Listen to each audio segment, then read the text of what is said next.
Welcome back. So it had been billed as the mother of all votes because in the build-up to this, the minority had done a reshuffle. They had brought in Kazialato Forsen, they had brought in Ama Kofi to be the minority leader. They had also brought in Governor Kwame Agboja to be the chief whip. So many expected a different outcome. Indeed, in March of 2021, the approval of 3 ministers of state also went down to the wire. Minister for Information, Kojo Opon Nkrumah, Minister for Fisheries, Hawa Kumsin, and Minister designate at the time for Agric, Dr. Uswefri Akoto, had to go to a secret ballot. Many people felt that the minority front bench did not do their due diligence, which was why these 3, who many said were not impressive or were not candid with the appointments committee, went through. So now there's a new leadership. The party in opposition has said they can run Ghana with 60 ministers and that there was no need to increase the number of ministers. So the president had approved or had nominated a number of people to occupy sensitive positions. To replace the presidential contender Alan Chermatin was K.T. Hammond, MP for Adansia Sokwa. To replace Dr. Free was Brian Champon, MP for Abetifi. To replace Kojo Kum, Minister for Chieftaincy and Culture, was Asamoah Boateng.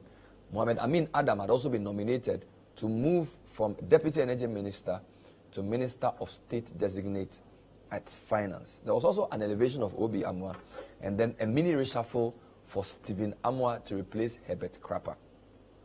This was the big chance for the NDC to show that their numbers mattered, especially when it was apparent that a number of the MPs are not going to be in Parliament. 137 NDC MPs, 137 MPP, 1 independent, but about 2 of them are not going to be there.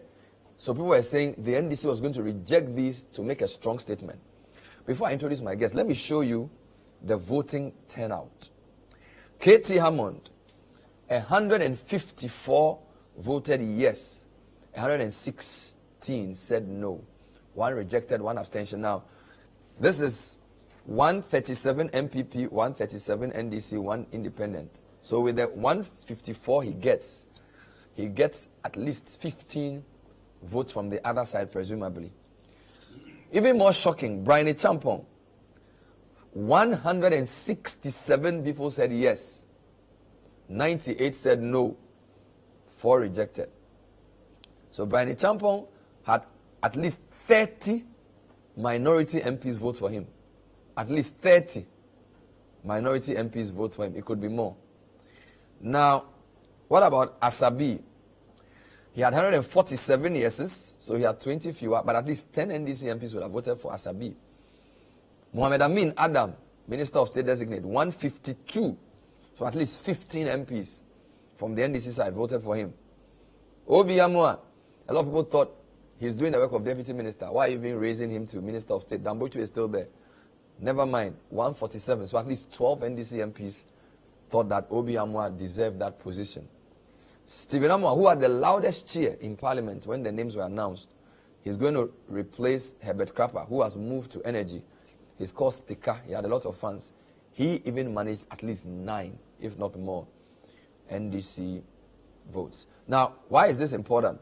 Let me take you to last year, 2021, March. Maybe Sawa Kumsin at the time, her vetting was very interesting. A lot of people felt she didn't give the right answers. Minister of Fisheries, she got 161 yes votes and 104 no votes, right? So she had fewer yeses and more no's than Brian Champon. So under the previous administration, maybe Sawa Kumsin got 161. In the new administration, Brian is getting 167.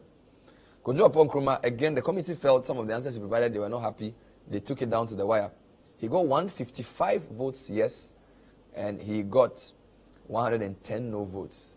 And of course, Dr. Free, who was quite, I don't want to use the word, but his vetting was quite animated.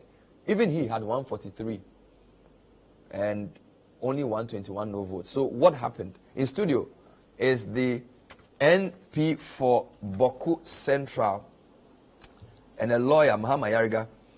And I also have Richard Delaskai, who's been covering Parliament for close to 2 decades. Honorable, welcome to the show. Thank you. And Richard, welcome to the show as well. Thank you. I consider you to be part of leadership of Parliament. You're a front bencher, probably the most experienced lawyer in the front bench on the minority side.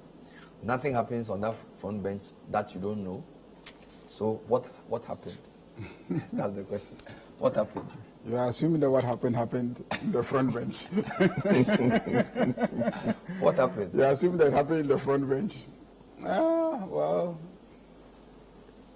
what happened was we lost the vote, and it's most unfortunate, and for many of Ghanaians who were observing and understood the issues and supported the issue, which informed the vote, they were very disappointed, and rightly so. You only need to monitor social media and even the traditional media, and you can see that a lot of people have been so disappointed in us as minority members of parliament. Even though the decision is the decision of the majority. Okay? Yeah. So first and foremost, they should take the blame for even taking a decision to do what they did. Okay. But people are more angry with us because they felt that we should have shown a commitment to stopping that decision from being implemented. And our failure to do that is what really left a lot of Ghanaians disappointed. Not just NDC members. I know people that are really not partisan. They are just regular businessmen, and they just felt that, look, we all should be sending a message to the government that the size of government is big. In normal times when our economy is doing well, nobody really complains about this size. But given the circumstances and the sacrifices that all of us are making as Ghanaians, government must be seen also giving something. And so just voting against successfully, or even if we didn't succeed, but voting en bloc against the decision would have satisfied them that we've helped them to send a message about the size of government. And we disappointed. We disappointed, as you indicated the figures, in not being able to marshal our numbers and assist them send that, Were you surprised? that message. I wanted to put the numbers up again. Were you surprised at the numbers that were pulled? Brian Champon, 167. That's at least 30. Katie Amon, 154. When I asked Kai which of them he thought would go through prior to the whole, he felt Katie because of his experience and because if you made parliament for 6 terms, you know everybody. But Brian Champon, I mean, that's at least 30 NDC MPs saying yes, if not more, because we understand the majority was not up to 137. So probably about 32 NDC MPs voted for him. Did this number shock you when they were announced? Or already knew this was going to happen? I would say it shocked me. To be frank with you, it did shock me that the numbers turned out the way that they turned out. They lobbied hard. They lobbied hard. They lobbied very, very the majority hard. I or mean, the nominees. The nominees. The nominees lobbied very, very hard. And it is one of the things that informed the decision of the party to issue a statement. Oh, okay. In fact, it was the extent of the lobby and the feeling of the party that the MPs were not finding it easy to resist the lobby. I mean, it wasn't entirely money, because I hear people say, oh, people took money. I don't have evidence of anybody taking money. And as a lawyer, I'm careful about saying things like that. But I know that they lobbied people very hard. They may have used money in their lobby. I cannot tell. I cannot confirm. So when you say they lobby, what do you mean? They appeal to the relationships that they had with people in the chamber for years. Like you mentioned, Katie Amon, how many years has he been in parliament? I mean, for some people, they've sat in the chamber with him for not less than 10 years. Yes. For some people, 12 years. For some people, 4 terms. And so, for a lot of those people, it was just difficult for them. And that was why the party decided to give them a cover by issuing a statement to make it known that it is a decision of the party Okay. And so if the MPs disappointed their friends on the other side, they should find no fault with them because they were simply complying with the decision of their party. When we look at those numbers, is it the same MPs who voted for them? Because I'm seeing 167 for Brian, 154 for Katie, 146 for Asabi, 152 for Amin.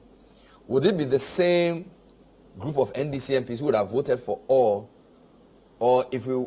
So my point is that, is it possible that there could be more NDC MPs, but they all chose their friends? So it probably could be even 100 MPs. Or there's a set, because I'm seeing people release a list of 15. Some people are reading a list of 30. How should we interpret the disparities in the numbers? And please put it up again so you can see the differences. Is it possible it's the same group of guys who are like, we will vote for these guys? Or because everybody has their own relationship, we could have quite a lot of NDC MPs. Maybe you can have a friend inside, so you voted for one. Well, they're all my friends. All of them are my friends. There's no doubt about that. Yeah. But then I have a party, and my party has taken a position. Okay. And so I was on the appointments committee. Right from the appointments committee, my position was known because we voted rejecting them at the appointments committee. And in fact, it's more dangerous at the appointments committee than even the general caucus. Because for the appointments committee, your vote is known by the nominee, that you voted against him. Okay? So did all the NDC MPs on the committee vote against them on the committee? Yes, on the committee, we all voted against them. Okay.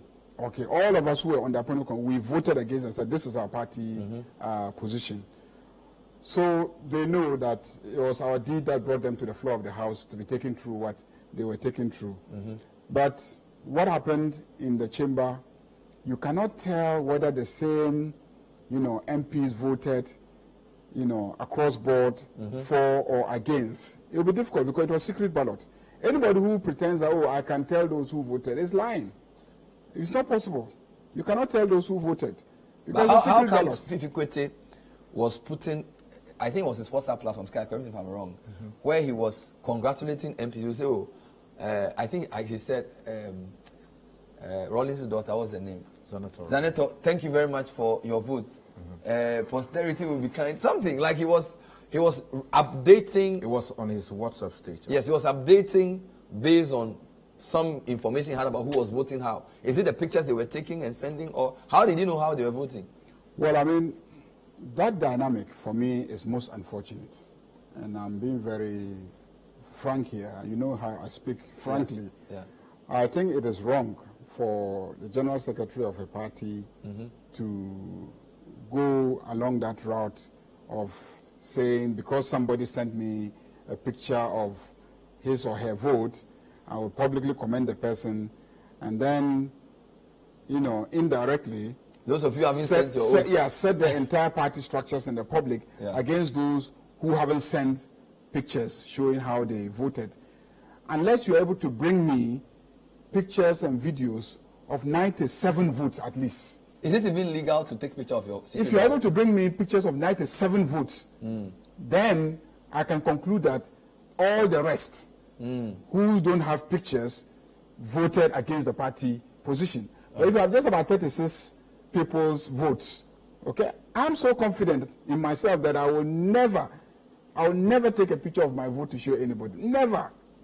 If you don't trust me to go into a polling booth and vote for my party position, But did you then vote, I will not. Did you vote against all six? I voted against all. And All I'm not afraid of the nominees to tell them in their face that, because from the appointments committee, I voted against them. And I can tell you that I will vote against you because that's my party position. It's not because I have an issue with you. Okay. I don't doubt the competence of any of them.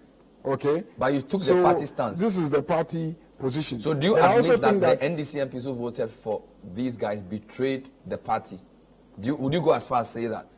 They No, I betrayed mean- the party. Well, I mean, the word betrayal, what does it mean? What does the word betray, I think betray mean? the classic betrayer was Judas. So maybe he's the Well, case. it has been Judas Iscariot. It has been bastardized, but to betray is not to follow a course that you are expected to follow, isn't it? I think Judas betrayed and Peter denied. So I think betrayal, I don't know. You are the lawyer, so betrayal is Exactly. So for me, I would just say it's unfortunate that number of NDC MPs, at least, failed to vote for their party position. Yeah. Definitely people are angry and people consider it a betrayal, and they have a right to consider it a betrayal. I'll come back to you on who should be responsible for it, but let me just take guys' opening comments. So, Sky, I put those numbers up. Before the vote, you said you would be very surprised if the guys didn't go through. So you've been very consistent here. How are you so sure that they will go through? Well, I mean, you see, you need to look at the dynamics in Parliament. And as I said elsewhere, look, beyond the party position, these are people who know each other. These are people who were raised together in some cases. Some of them are relations or even siblings, for that matter. Okay. People who went to school together and people who even work together and at some point were doing politics together at the student level. Okay. So if you put all of those together in a properly functioning society, it will be hard for someone who knows the competence of the other to rise up and say, look, I'm voting against that person, not on any substantial reason, but on the position that a political party says that, look, we disagree in principle with the size of the government, and the only way to get the government to bend its knees is to ensure that we do not get these nominees through. Clearly, I mean, that did not, So you felt that the personal allegiances were stronger than their party position? Exactly. But that's serious. Yeah. Have we had instances in the past in Parliament where parties have issued these directives to their members publicly? Yes, so you notice that as recent as a couple of months ago, when the NDC side was sponsoring a motion of censure against the finance minister, the MPP came in strongly and said that, look, the MPP side should not get involved. Okay. Again, when they had threatened that they were not going to be part of the reading of the budget, there was a public communication to the effect that they must attend and that they should toe the president's line, which was that, look, I cannot immediately remove the finance minister. I want him to finish off with, the budget and then also negotiations with the IMF. And if that was done, then I'll reconsider the demand that he should be removed out from office. So clearly, there have been communications like this in the past. Again, if you remember the e-levy, discussions and previous matters. So this is not exactly the very first time it's happening, but it is the very first time that it is happening so robustly following the removal from office of some members of leadership. A statement is issued or a letter is issued, effectively railroading the minority side to a position, which position some of them, of course, thought was really untenable, by reason of the fact that it sought to treat them as though they were kids who did not know their left from right, and it effectively set up the new minority leadership for failure, in my view. So you feel that the party's public announcement complicated issues? Exactly. Because some people think that the party's announcement rather was going to make it easier. So, for example, as Ayariga said, he knows all six. He voted against all six because my party said I should vote. So, Katie Amon, don't take it personal. We may pray in the same mosque, but I'll vote against you. Or maybe Amin rather. Do you understand? But you are saying that the party's announcement rather made it difficult for the... Can you explain the leadership of the... So, first of all, you should look at the background of this whole thing. There was a leadership in place. Which leadership lost the vote against Howard Kumsin and the rest, Kojo Nkrumah and these other people? In the very first... By a slimmer margin. Exactly. And the view was that, okay, the leadership, it was alleged, traded their position, or they bargained towards something and got them to lose the vote against the position of the party. So the party, the party leadership, as in Adabraka, or is it Adabraka? Adabraka was not happy. So when they removed them from office, the expectation was that you were going to get a more robust line on the front bench, and then also there was going to be a following of the party position without any question. Now, what ultimately happened was that you, first of all, unsettled the minority. You created the impression as though Haruna and his team were the problem. And therefore, if you got them out of the way, the party position would be enforced willy-nilly. Now, what would Honorable Haruna, for instance, feel about that? That he was the problem. What would the Honorable Muntaka feel about that? And what would the Honorable Avaji feel about that? Would they come out and say, let's support the cause so that it will be a verdict on our own quote unquote incompetence or our ability so to you are suggesting that it will be in the interest of the old leadership for this vote to fail, to vindicate themselves that any view that they were sellouts was not true. I think that would be a reasonable deduction to make. Without that's a serious thing to say. The reason. So you are basically suggesting that Haruna, Muntaka, and Aveji would be happy with this outcome to vindicate themselves. I'm not saying stricto sensu that they are happy. I'm just saying that it is reasonable to expect. It is okay. Vehemently. It is reasonable to expect that if I am told that I'm the problem and I am removed, and I know that I was not exactly the problem. What was the previous approach? There have been discussions that get out of the vote entirely. Don't be part of the vote. If you walk out, then you have taken the control out of the hands of the member of parliament. Do you understand? But so if you walk out, they'll go through. Yes, they will go through, but at least you have made the statement. Ghanaians don't want you to make a statement. Ghanaians want you to block the thing. How do you block it? And I have given you the dynamics. Okay, Baskai, you said we had 137 MPP, 137 NDC, one independent. We could actually block it. And I'm even told there was 2 MPP MPs who were not in the house. Okay, so let me. So it's 135. So Honorable Adjasafo was not there. Independent. And then one MP, I won't mention his name. Good. So you have 135 plus independent. Yes. That's 136. Yeah, so 136. And the NDC has 137. Yeah, Question was not in Parliament. And this also had 136. Yeah, but Question was not in Parliament. So could you have blocked it? Yeah, yes, so the rules say, how? If we had all voted, we would have blocked it. So it would be 136, 136. And they wouldn't go through. Yeah, they wouldn't go through. So if and you look at, would have been lost. If you look at Standing Order 114, sub-rule But let me respond. But I want to read that. Yeah, I'll come back. It says that if the members in a division are equal, the motion shall be considered lost. So if it was 136, the motion is lost. And the president is not entitled to bring that same team back until after. Really? Yeah, that's right. It's as simple as that. So this is why Ghanaians are angry. Yes. So let's get back to some of the things that he has said. Yes. I don't want us to misrepresent the position of the old leadership. Okay. Because there's really no evidence to that effect. There's no evidence. I said reasonable deduction. He's making a reasonable deduction. I don't even think that it will be a fair deduction. Okay.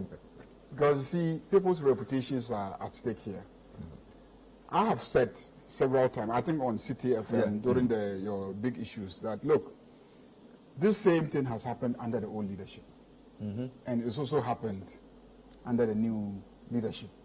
So far as I'm concerned, let's not look to who was leading as the reason why it has happened. You don't think leadership has a role to play in this type of thing? Is that not the whip's job? I use the word, the nominees lobbied hard. I use that word. They lobbied harder than the leadership. The leadership worked. It's not harder. Well, the leadership, on all occasions, the leadership try to work as hard as they can.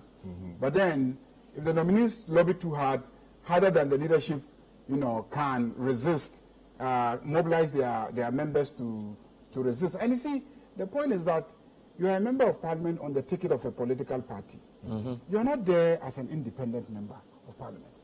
You cannot say that you have a conscience of your own, especially where the position that the party is directing you is not an illegal position. But are you there for your party or for your constituents? You are there on the ticket of your party. Representing your constituents. Representing your constituency. Yes. But listen, in all democracies, like it or not, in all democracies, they have what they call the whip system. Is that a balance between? And they have the trail line whip. But don't you have? And when there is the trail line whip, you are supposed to follow don't you what have your instances party says. even in the US where a member of parliament in the Democratic side will say, on this issue, the people of Georgia, they don't want this policy. So even though the Democrats are going for this, I'm going with my people, because if I don't go with them, they'll vote me out. Is that not what the spirit of the law says? Yeah, but then state it publicly. State your position publicly. Let everybody know that this is the position of Honorable X. Then we know. But why should you state it publicly? So that you victimize him? No. And go and let people be attacking him? So then you are not representing the position of your people. Because you have to state that, my people stand for a life-size government. How does voting for this? Because the issue was about a large-size government and a small-size government. And so you should have come out and say, oh, as for people of Boku Central, they want a large-size government. Yeah, but Honorable, the so question that when you vote for a large-size government, you can claim that you are representing your people. When you keep quiet, and we all agree that we are voting against large-size government, and it's a secret vote, and then we go in there and they come out and see that there are so many votes for a large-size government as against, you know, a lean government. So a vote for the six is a vote for a large-size government. All of us get roped in as suspects, and you don't do justice to your colleagues. Let me read what Dr. Zaneto Rollins posted before we come back. So this was, I think we can show it. The I in the collective. The NDC took a decision to vote against the president's nominations on principle. We needed President Akufo-Addo to avert his mind to the bloated size of his government cabinet to show the commitment of the executive to reduce its expenditure as the government struggles with unsustainable debt. If you disagree with a position the party and leadership have taken, have the courage of your convictions and speak up. It is cowardice and treachery to hide within the collective to pursue your individual parochial agenda. For the first time, I was forced to keep evidence of my votes to protect my integrity and my name. I'm still reeling from the outcome of the secret ballot in the House on Friday. I've sat with the sad realization that the unfortunate side of being part of a collective is the collective shame that comes with the actions of a few unknown faces whose actions affect everyone. So she's justifying her evidence she gave. Jifa Gomashi, MP for your place, get us out. I took pictures of my vote as evidence of my loyalty, Jifa Gomashi, to Mahama. And then those have been publicly communicated. Is that I'm seeing this on public platforms. Okay. Yes, so at least there's another one, I think it's on Facebook. Okay.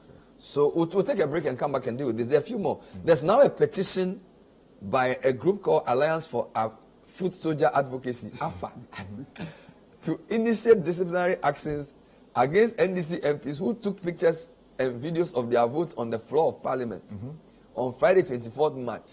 Contrary to Article 49(1) of the Constitution and Order 109 of the Standing Orders of Parliament. So plenty of things are happening. Stay tuned, we'll be right back. Okay. Afa.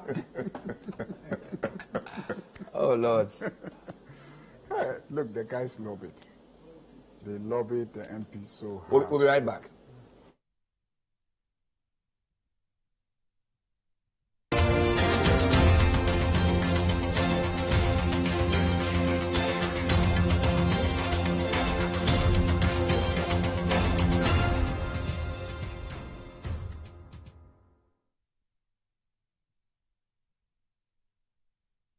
Pepsodent introduces charcoal and lemon essence.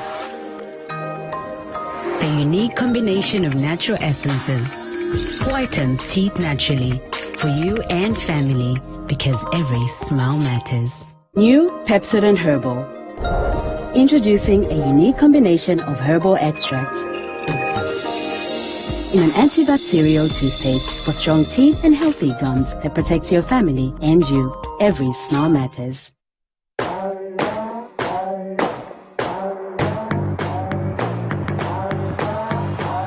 Africana City is building bamboo bicycles to help children get to school.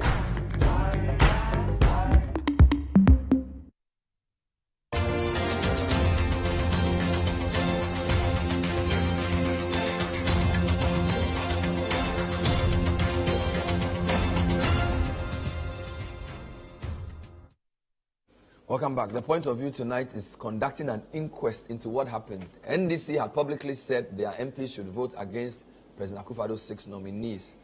They voted, I won't say overwhelmingly, but the whole parliament. This 6 did better than the 3 who were to have been given a more tough entrance into parliament. Mahama Yariga is the MP for Boku Central. He's in studio. Richard Scar has been covering parliament for many, many years. He is saying he wasn't surprised with the outcome. Mahama Yariga thinks it's disappointing, but he also doesn't agree with those who took photographs. So, can you explain what's going on with this? So, I see some of the MPs proudly saying that they took photos, and they're trying to almost impugn the reputation of those who did not. Meanwhile, these guys who took photos have violated the law. So, what's happening in the NDC? I mean, it's... No, I'm not saying, frankly speaking, I am not saying that I disagree with those who took photographs. I said I disagree with the General Secretary of the party who is saying that you should come and show that you voted for by presenting evidence of your vote. This is what he said. Let me read what he said. Proud of you as Annette Rawlings and Angela Tay for not betraying the cause. Other mentions will follow us and when evidence arrives. Exactly. But so I disagree with that aspect. His measure of how to determine loyalty to the party. And I'm saying that until he produces at least 97 photographs and videos you cannot know who is doing what. You cannot know who is doing what. He can narrow it down a little. He can start saying, okay, at least the 36 that have produced photographs and videos, I put them aside. Yes, so that's what he's saying. So now you're a suspect. You have 60 others. Yes. You have 60 others. So my argument is that really, I mean, you shouldn't approach it that way because you would rather just further divide your caucus. Yeah, but before that, and I don't, as a matter of principle and legally, I don't believe that secret ballot means that I lose my right to state how I voted. No. Yeah, but you can say this after the fact. But you cannot. Can you take a photo of the? I can show my vote. No. Why? No. I can show what my does secret ballot mean? No, secret ballot means that I should be guaranteed the right to vote secretly, but I can decide to waive that right. Why do you think the framers put the secret ballot both in the Constitution and in the standing Yes, it says that the vote you should secret ballot, in my opinion, means that you should be guaranteed secret ballot.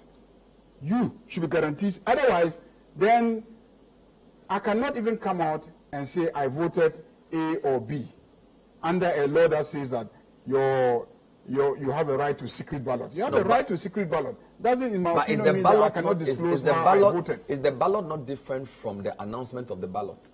So the ballot is what you do there. It's secret to protect its secrecy. When you come out and say I voted, that's a different issue. Because, for example, you go and vote in an election for John Mahama. Nobody knows what you did there. But you come out and say, I voted for John Mahama. But your vote was secret. But your communication of the vote is not the same. Well, I mean, I just believe that I have a right to communicate how because otherwise you are bastardizing. I can take evidence of it. So why then would they say there are certain votes that you have to do by voice vote? For some that they do division, and then for some they say secret ballot. These are specific terms of art. Yes, I agree with you. Yeah. But I'm saying that it is meant for your protection. It's meant for your protection. It's of the system, not for just me. I think the law was made for all of us. Yes. To guarantee that there will be no victimization. To guarantee, yeah, that's what I mean. It's your protection, the protection of the person voting. No, for the sanctity of Parliament. Not the sanctity of Parliament. I mean, I vote and I come and I say this is how I voted. Scott, you disagree? You think the secret ballot is there's a specific reason for it? Yes.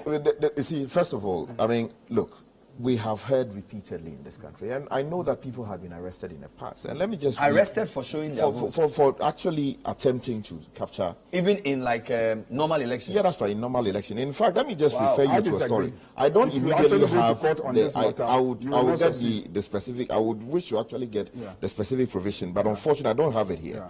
But let me take you to a story that Standing Order 109. No, those basically. The main the provisions dealing with secret ballot. But I'm talking about the offense of it. The offense. Yes, I have no doubt in my mind that it's an offense to take a photograph of your ballot. Exactly, and in fact, I'm not able to know everything about the law, but I'll check.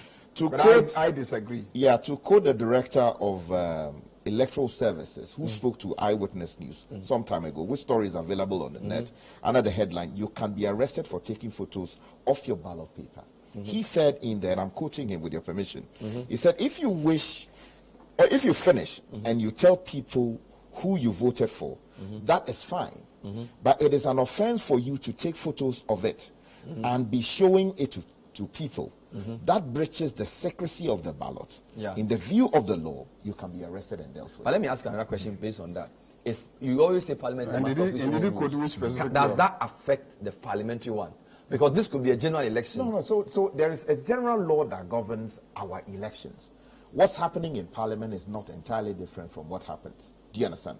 So when a member of Parliament, properly constituted, goes to Parliament, finishes voting, and uses the camera to capture what he or she was doing, that clearly. Pascal, in flies the Parliament, face of somebody the law. snatched a ballot, they didn't do anything to it. So, you see, So Parliament has their, and they chased him and just collected it is it back. one thing they a just person went back. breaking the law and the state deciding not to prosecute because Are you saying that the man who snatched the ballot in Parliament could have been? exactly because he interfered with an electoral process? And strictly speaking, if the Attorney General was so minded, Really? he could have been prosecuted. Now the question was, if you were prosecuting him, what were you likely to trigger? So it would seem that out of some convenience, both sides decided that, look, No, let it regardless of the mess that we had caused on that particular day, we were not going to investigate it. We're not going to look at how the military got into Parliament. Okay. All these things were swept under the carpet for some convenience. Let me come back to the minority. I get the sense you feel the minority is in disarray in terms of the way the old executive was removed, the party's announcement of what they should do, and this outcome. So if you are Cassiel, you are Kopibua, Agboja, or the others, is there some unrest in the minority leadership in Parliament as we speak? Look, I spoke to many of the MPs after the vote. Look, many were crying. Those who as believe, tears? yes, when Really? the vote was announced and they got out, They were crying. the tea area. Those who believe that they are the true green NDC people were shedding tears because they felt that they were true to the cause, but for some reason others didn't follow suit. Of course, people had all kinds of considerations for doing what they did. And like I said, MPs are not children to be told by people who were not voted for by Ghanaians, as in NDC, MPP, or CPP, to go to Parliament, to be told as to what they should do in Parliament, what they should But what do. about positions of principle? Because the party said the government size is too large. You all agree. Yeah, but you can still make the government size smaller by putting new people into office and the president exercising his authority under the constitution, reshuffle the government, condense ministries. But what's the point? If you are in Parliament and you are the one who has the approval, one of the ways you give me this, the 4 rows of Parliament. Yeah. They Five, have the budget. They hold the government in check. So the power of approval or disapproval. So the NDC's argument is that our candidate says we can do the thing with 60. This guy has over 60 something. So by voting for the 6, you are saying you believe Akufo-Addo, you don't believe John Mahama. That's basically what they are saying. Yeah, for all you know, the honorable, You come there. for all you know, the president needs Katie Hammond in government, so that at some point in time he could collapse 2 ministries and ask him to head it and sack somebody. Now, honorable Katie Hammond has to necessarily be in government for the president to exercise his discretion to condense the ministries or to sack somebody. Yeah, but the way the constitution is done, the MP, is the executive they need approval of the legislature. Yeah. So the NDC is saying that the legislature, we have power there. So we disagree with that approach the president wants to use. We are saying that don't give these 6 new people a job. Yeah. And then the 100 and whatever you have left, reconfigure it. So, and I'm saying, And the NDC people are saying that this is a position we've taken as a party on principle. Yeah, and I'm our saying- former president, our chairman, our general secretary have agreed. We are all NDC people. And then you go, and you didn't say anything. You say it's good, it's true, we agree. Then when they go and vote, you go and vote for the person. no, in responding because it's from your village. In responding That's to that, wrong. let me quote from Honorable Al-Hassan Suhini. He's posted something and he sent a copy to me. He said somewhere in his submission that as a caucus, for some reason, I don't recall that a meeting was ever called for us MPs and our caucus leaders to deliberate on how to execute the tax. The taxes go and reject the Oh, can you repeat that? So you said what? He says, as a caucus, for some reason, I don't recall, which is contrary to the previous practice that they were putting up, that a meeting was ever called for us MPs and our caucus leaders to deliberate on how to execute the task. This task? Yes. Now, the last caucus meeting was with our presumptive flag bearer, JM, and the party leaders and elders for us to be reminded to save our democracy. No contribution was invited from the caucus members, and no member also requested to speak. Without any means or attempt to verify, we all left to Parliament believing that we were on the same page. So the question So there was no deliberation of the strategy. Exactly. They just told them that this is the target. Exactly. And nobody was invited to say something about this position that had been taken, that we should reject en bloc. ideally, members of parliament, like I said, they are not kids. So if you want to communicate a position, invite their input. What's their input? What do you think about it? Do you honestly believe that people who have built relationships over the years, they will not have a thing or two to say to the leadership of the party that, based on my relationship with this person, I do not think that the position you are forcing down our throat is a different approach. Exactly. The other approach was to what? Say that, look, in keeping with the fact that you have an interest in, say, person A or B becoming a member of parliament, let's force this thing. We are not going to be a part of the process. So we are working. So you think that there could have been a better way of showing their disapproval of what the president was doing than to place the MPs in this difficult position? Exactly, because there was no way, especially when they had the secrecy of the ballot to protect them and their conscience and their capabilities and proper constitution, there was no way they were going to go against their own feelings on the matter. Do you think the party underestimated the level of relationship that exists on the floor? The example that's given is the Ajinapo brothers. That if, for example, it was Abu on the ballot, would you have expected John to vote against him? Well, I expect John to vote against him. Are you serious? Yeah, are you? Because John has chosen to be an MPP member, and an NDC member. Yes. Abu has chosen to be an MPP member. But he didn't choose his brother. John should have gone to contest as an independent candidate and come to So Parliament. for you, seek ye first the political kingdom. Please, not seek ye first the political kingdom. You chose your alliances. You voluntarily chose your party. At the NDC. Yeah, but he didn't choose his brother. So his brother was given to him by God. You had a brother before you joined the Exactly. NDC. Yes. So he should place his brother ahead of his I'm party. saying that Blood is thicker than water. It's not about blood being thicker than water. You have chosen. Yes. So he can unchoose for that occasion. No, you have chosen. If you are unchosen, your colleagues expect you to come out and publicly tell them that, look, colleagues, I won't do it. Then they know, and then they may even sympathize. So, Mama, if I'm your brother, so, Mama, you are saying that I am your brother, yes, and I'm in MPP, and you are NDC, and I'm in NDC, and there's a matter, yes, you will not vote for me. If my party says don't vote for him, you won't vote. You will sell me for your party. No. If my party says don't vote for him, otherwise I leave the party. I have to consider my relationship with you. Look, let's be frank, okay? I have a choice to make. Hey. I can tell my party, well, at this point, I'll recuse myself because my brother is involved. Because my brother is involved.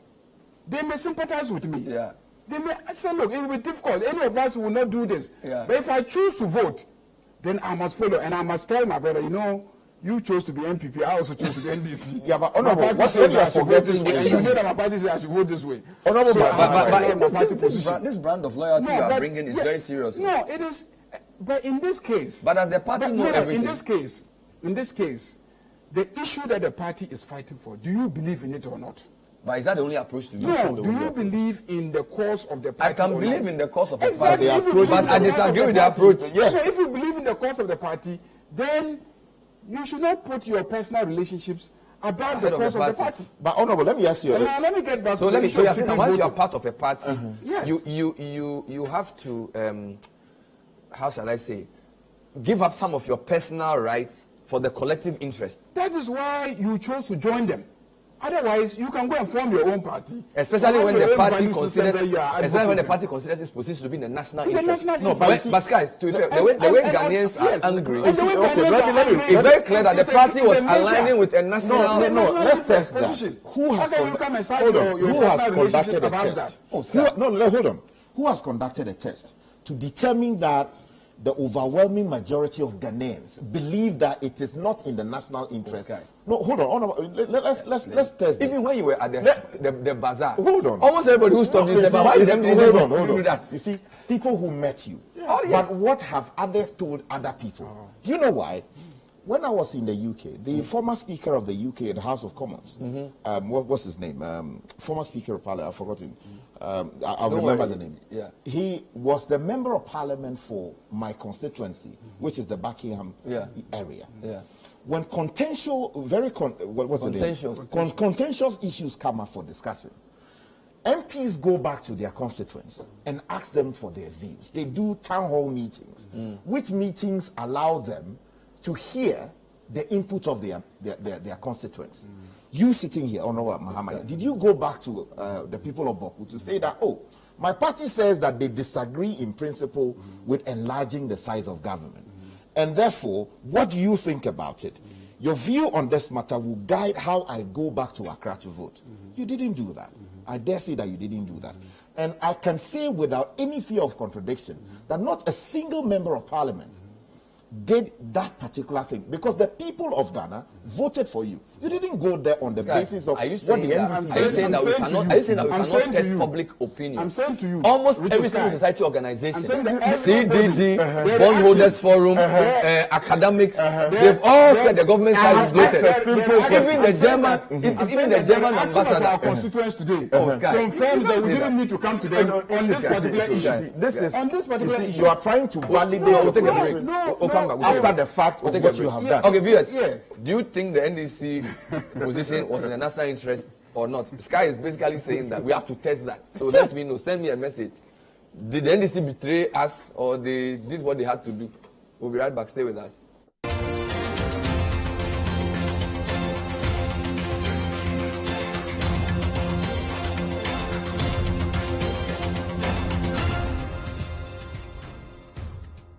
Finally, anyone can become a household. Oh, wow. Yeah.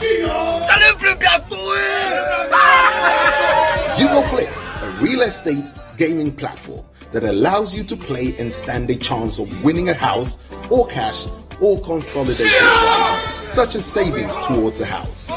Simple and easy to play. Visit www.yougoflip.com.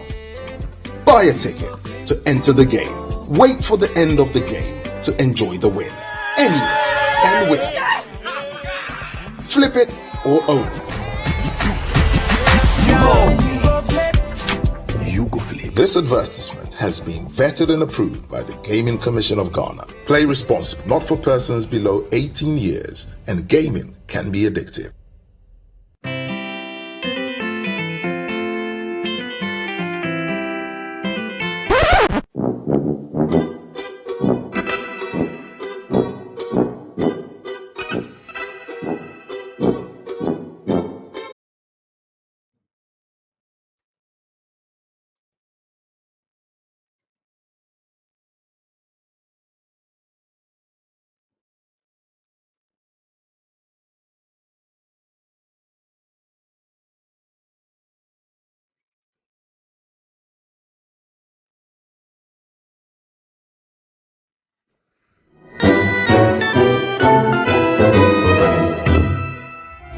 Creamy Plus is a fully skimmed evaporated milk.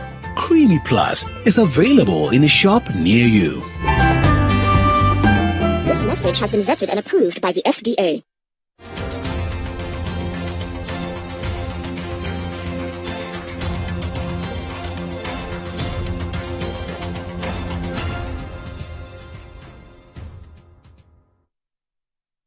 Welcome back. We're talking the NDC and the approval of MPP MPs, or approval of ministers designate. Here are some comments. Bernard, I'm an NDC member. I dare say some of our MPs will take money to vote, so I'm not surprised.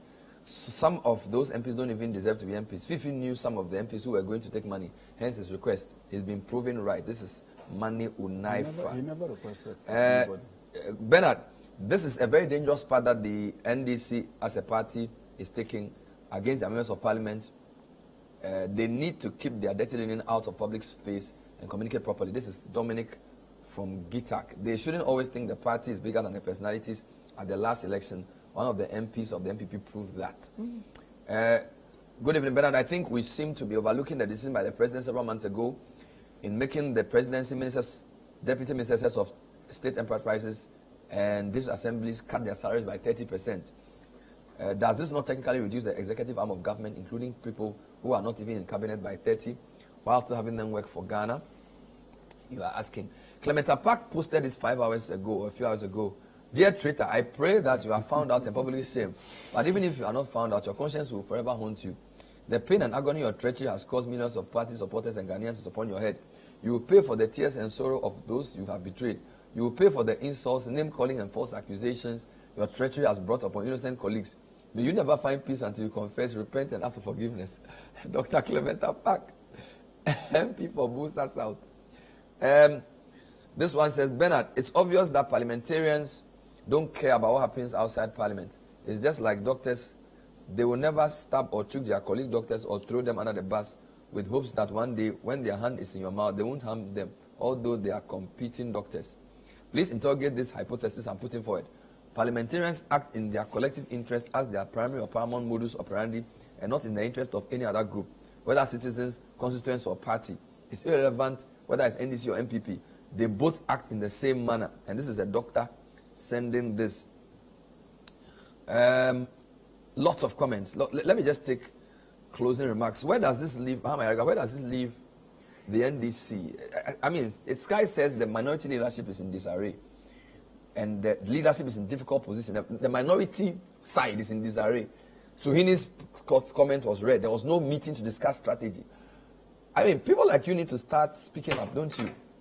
Oh, I mean, when there's a problem like this, you need to be careful how you communicate and discuss. Because going forward, we need each other. The party needs its caucus in Parliament. The caucus needs the party. Within the caucus, we need one another. So, yes, the act of some of us, because it's difficult to tell who, and so one has to be careful in communicating, has brought some embarrassment, you know, and disappointment.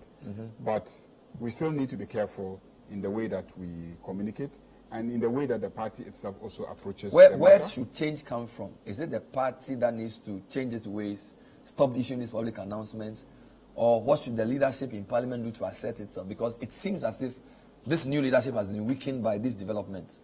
Well, I mean, it's a challenge. I believe that as a caucus, we need to work together to surmount the challenge. I mean, there are many fundamental issues about party organization, about, you know, how we choose parliamentarians. There are so many issues. And so, if you're talking about reform, we probably can slate another day for to discuss that. A thorough discussion about why sometimes things like this happen in political parties. I can give you a 1-hour lecture on what I think about what has happened. But at this stage, what I will appeal to my colleagues to do is that let's refrain from trying publicly to show that we were this, we were that. It doesn't help. Are you getting this? The primaries are That's why I said that. There has been a list being released of people who saw. In fact, I've seen a list of our 15 suspected MPs who voted for. But my problem is that you cannot prove that. So it's going to lead to further confusion in the party. Some people before the vote had their doubts, expressed their doubts, and etc. The fact that they had their doubts and expressed their doubts publicly doesn't mean that they didn't vote along the party lines. So if you use that as evidence, you will just be hurting and punishing an innocent person. So what should the party do? Because the party issued a statement, and it seems as if they've also endorsed the view that it's treachery. Now, once you are calling somebody treacherous, you're basically saying it's a persona non grata for the party. But you can't identify the person. Yes, there's been... but people's names are being put out there, and nobody's going to defend them. That is where I feel we're being unfair to one another, because you cannot prove. So who will bail the cat? You cannot prove. So the question: who is it? Because all those who snapped or videoed their votes are not up to 40. They are like 20 something. Not up to maybe 20. Is that they're 20 something? Yeah. Well, you wouldn't even know. Okay. That. Yeah. No. I mean, the ones that people didn't mention. Some of them. Listen. Some of them. What they did that day was, for instance, let's say Zaneto videoed her vote, made sure that her scarf that she was wearing that day will show. Some just snapped it, but then you can verify by taking the phone to find out because there's no name attached. At what time? So you can even send your own to me and I also snap it. So no, it's possible to trace the time you snapped it. Is all this really necessary? That is the point. We should have confidence in one another. But then, guy, is this not a victory for democracy, where there are many interests, party interests, regional interests, tribal interests? At the end of the day, conscience has won. Should we not just say, let's move on? At least for all the nominees, at least 100 people said no. NDC is a Congress. Yes. They are not all supposed to think the same. So if at least 90% of NDC MPs agree with the party position, it's progress. You see, why are we making such a big deal about this? So you see, to respond to that, but for the fact that someone in the MPP went rogue, when this government came to office in 2021, Bagbin would not have become the Speaker of Parliament. So someone within the MPP went rogue. So against the MPP's position. Okay. You understand? It was then victory for democracy. That's why they're happy with exactly. it. So now somebody has gone against NDC. Somebody has gone rogue against the NDC. All of a sudden, it is treachery. I don't remember the MPP guys issuing a statement, a fatwa condemning the MPP in Parliament. Of course, people were outraged. Yeah. But the fact was that the Honourable Bagbin, in my view, I told you at the time, the finest out of the lot became the Speaker of Parliament. And we are better off and for I publicly supported his becoming. We are better off for it. We are better off for it. MPP didn't come out and say treachery. So what's your problem? So why should, because, this time around, it went against you, then you are hurling insults at people and you have forced members of Parliament to now be breaking the law, taking photos, breaking the very law that they have passed, taking photographs of votes that completely unacceptable. So is this a victory for democracy that, yes, people have voted based on their conscience? At that level, if you look at it simplicity, it would seem to be victory for democracy. But then you have to disaggregate. What were the reasons why they didn't vote? Exactly. If you understand the reasons why they voted. But I want to end by telling you that majority of Ghanaians think the government size is too large. I'm saying that one there. I'm saying that. Okay. I don't disagree with the idea that a good number of people think that the size of the government is too big. What I'm saying is that expected democracy to voice that position. Yes, and NDC was their last hope. It should not be Adabraka. It should not be Adabraka saying that. But they had already. NDC MPs had already said that in Parliament. Adabraka just came to announce it. His constituents tell him that this is how you go and vote. I'm saying that people sent you to Parliament, and you should hear their views as to where you should put your vote. Most people think the government size is too large. No, it is. You can sit here and say that most people have you conducted any research? We can't say opinion on anything. Because the only opinion poll we have is by Musa Dankwa. You see, so if Musa Dankwa had done some opinion poll, or CD had done something like that, the public reaction gives you an indication. Yeah. Okay. And lastly, let me say that I've just checked the law. Yeah. The Representation of People's Law, and there's nothing in the law that says that a voter cannot show his vote. There's nothing.